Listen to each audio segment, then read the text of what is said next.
Where'd I even start with this, man? Whoa, what a weekend. When I went away on this silent retreat, it'd been on the agenda probably since last October. So for some context, if anyone's new to the channel, my name's Kristian. I'm the founder of a coaching program called Ready for Anything. I help high performers, entrepreneurs, execs, people in high pressure jobs that have lived a life where they think success has to be tremendously hard, and they want to get to a point where they can break free that level of thinking. And for me, I lived this life for a very long period of time, and my awakening was last year. Been an entrepreneur at the time for 8 years, ran my own business, coach, built a really reputable, credible brand. And I got to the point in July where, honestly, I kind of hit rock bottom, and a few things happened in my life without really going into it. Probably one of the hardest times in my life, and my mental health really deteriorated with everything that was going on.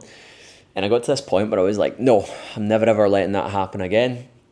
And that was like my sort of decision. I was like, I'm going to go inward in myself. I've been doing personal development for years. I feel like I'm someone that's very well grounded. But I was like, the fact that I got here means that that's a sign that I have to go deeper. And it kind of sent me on this journey of as I got to Bali last year, I started becoming more spiritually connected, more aware. I started reading certain literature, books, observing certain things, watching certain content.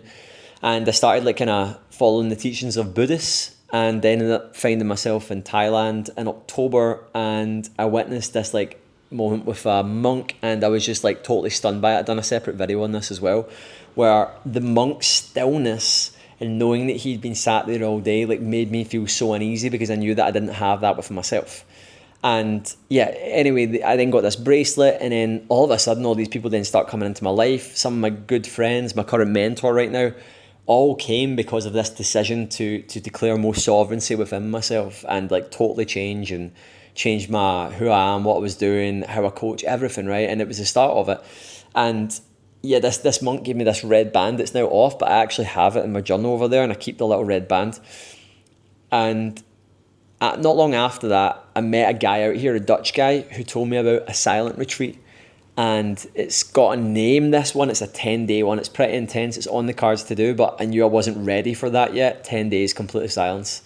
So I was like, right, I'm going to do a bit of research. And then I was like, right, there's one in Bali, the Bali Silent Retreat, which I'm just back from at the weekend. And then this time coming back out here, I decided to go. So yeah, off I went at the weekend. And when I was going, I had all these ideas of what it was going to give me. Oh, it's going to regulate me. I was feeling a little bit stressed. I'd rebuilt the program and stuff. I was a little bit dysregulated. I could tell that my sleep wasn't right and stuff. And I wasn't wildly off, health-wise, nutrition-wise, physique-wise, everything. I'm in a great spot right now. But energetically, I just knew I was off a bit. So I was like, this is going to help me. Yes, it helped me, but what it done is it gave me so much solitude that actually made me deal and process emotions that I hadn't dealt with for a period of time. And over the course of the first day, I arrived there at 1 p.m. in the afternoon. I was several different versions of myself in a day. I went through so many highs and lows, and the first 24 to 26 hours were honestly the scene from Trainspotting, if you've seen the movie before, with Ewan McGregor, where he's coming off of heroin and the baby's crawling about on the ceiling. That was a bit of an exaggeration, but that was the sort of intensity of what I felt like. It was, I take myself away from technology. I'm really good with my boundaries and stuff in the evening, in the morning and stuff, right? But knowing you don't have anything for 48 hours when I am, and you are, if you're watching this right now, we're all wired, right? We're all in this modern world where, as much as we don't like to admit it, we're all wired. We spend so much time on screens between iPads, phones, computers, work, TV, right? We're always just observing screens, even adverts in the subway or the train or the airport. It's all on screens. Everything's on screens, right? And taking that away is my body was twitching, and I found myself for the first couple of hours just looking for things to do. I was like, I need to go to yoga, I need to go to meditation, because they had this amazing facility with amazing food as well. By the way, I was going to fast, and I didn't fast because the food was so good. And I just found myself just for the first few hours just so unsettled. And then I found this peace. I meditated in the evening. I done the group yoga meditation. Then later I done my own practice of meditation. And I sat in this big room full of people, which is so weird, by the way. There's other people there, but no one's talking because it's a silent retreat. So you feel very alone. You feel very at one with yourself. And I can't really put into words, but imagine you're having a rough day, right? I don't know. Like something happens in a day that like sets you off, right? And something upsets you, you're driving to work, there's like a driver or whatever, right, that upsets you, like cuts you off or something, and you get a bit of road rage, whatever, right?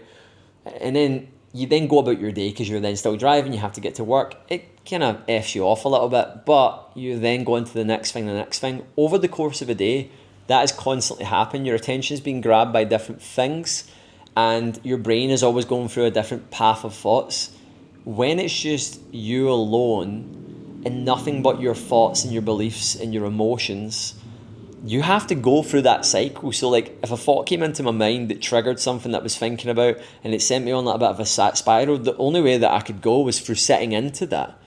And the more time that you have to do that, I just didn't realise how much this modern world doesn't allow us to process emotions that are constantly happening. That's what I really learned at it. Like it really, like, having the time to consolidate. And there was like things that like I realised last year and this year and things I've been going through, and it was like the most like beautiful, hard, joyful, peaceful journey I've ever experienced. Like I've experienced things in different ways, but I have never experienced anything like this before.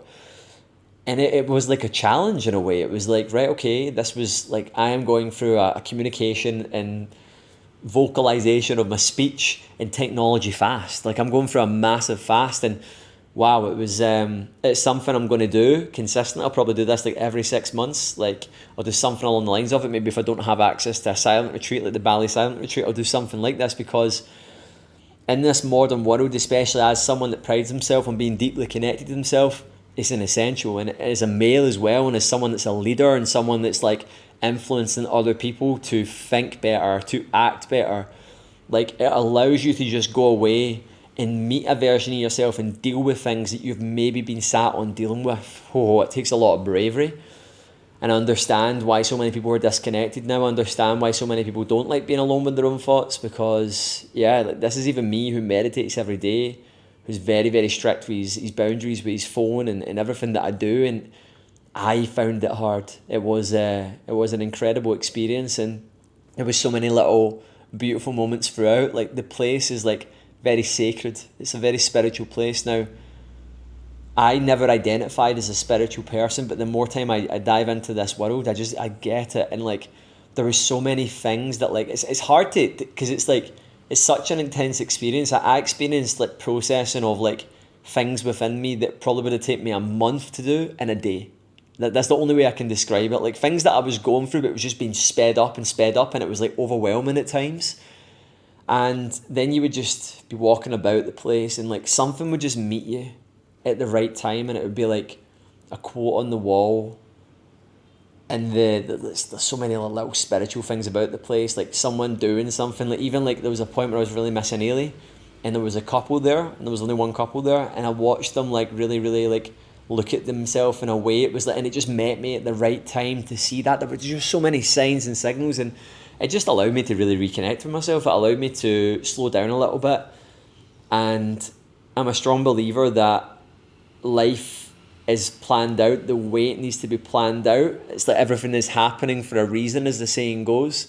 Everything that is happening will happen, and everything that will happen is happening. You can't control it, and your personal mind trying to be like, this doesn't suit me right now, like I would like things to be this way, is what creates the resistance. And in this fast-paced world we're in, it's so easy to get yourself into that congested way. And like I just like slowed down, and like the further and further I got into it, the more calm I got, the more regulated I got, the more clarity that I got, the more I was connected with my surroundings, the more I was just like staring at things. Like just Saturday night, I went, I'm going to go and stargaze. Things that I have done before, but never that intently. And I went up to a stargazing spot and just sat for half an hour by myself. Nobody else there. Nobody else to talk to. Nobody else to share the experience with. Just, whoa. And it was just, everything was so vivid. Everything was like stuff that I have done before, but never that intently. And yeah, like allowed me to just go through, and the signs and the signals that were coming my way, things that were happening, reading things on the wall, little notes that were shared about. There was a gratitude tree with stuff on it, and I was reading other people's stuff, and I was just blown away by like the experience that I was having at this place was allowing me to have. But also the people that had also been there and they had been going through their own experiences in a different way. I actually read someone that wrote like the gratitude that they went through with their transition, and I was just like in this state, as you can imagine, like of total blown away by, whoa, like I'm having all these experiences. Then I'm like, someone else is here, is like they're saying this and they're doing that, and then people talking about like things that they've came out about, things that they've said, things that they've done, and whoa, man, it gives me so many chills. But the thing that really stood out to me, and it's the theme of the entire weekend, was the only way out is through. And if you're sitting at a point right now and you're like, there's difficulty, there's challenge going on in your life, and you're just like distracting yourself with things, you think that an external thing is going to fix it. I just need to do this other big external goal. I just need to make more money. I just need to do that. If I've got that thing there, if you cannot be at peace in the present, then guess what? You're not going to be at peace in the future. It is within. The writing is on the wall. The answers lie within. And the only way out is through. The only way out is through. And whoa, it was just an incredible weekend. Incredible food. Food was so good. Chai chewy cookies. Everything was growing in the place. Self-sustained. They get their well, the water from the well and the local waterfall. They have solar panels. All the food's grown there. Oh, it's just amazing. And I didn't train for 2 days. So I trained the Friday, then I left on the Sunday. And my physique was just sat like, inflammation was gone. I was so tightened up, and it was like I truly regulated myself. And I just honestly I just had an incredible experience. And shout out to the Bali Silent Retreat. If anyone's thinking about going, go and check out their Instagram, go and drop them a message. It's really good value for money. I paid like £70 a night for a bungalow. That was inclusive of all my food, everything that was there, every facility, £70 a night. It was amazing. So yes, and just my message to you, if you're watching this right now, you're going through a difficult time, your head is like a storm right now, you're getting signals and signs right now. Slow down. Stop. I know you're like, I need to go and do more. I need to go. No. Stop trying to control everything. Slow down. Slow down. Bring it down a gear. Anyway, hope you enjoyed. Make sure you've hit subscribe. See you later. Goodbye.